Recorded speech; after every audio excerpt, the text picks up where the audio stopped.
it on. So now we're gonna use the Letstrack device. Let's see how it goes.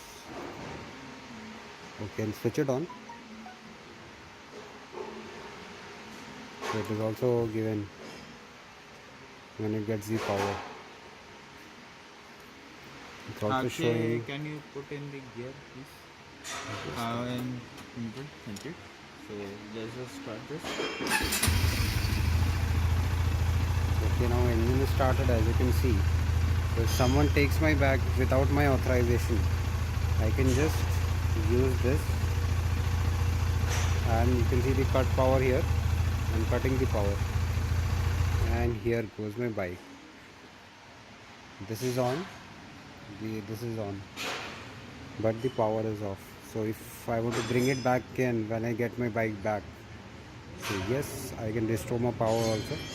It's written, your command has been sent, and yes, it's gone again on. I'll show you one more time. It will restore your power.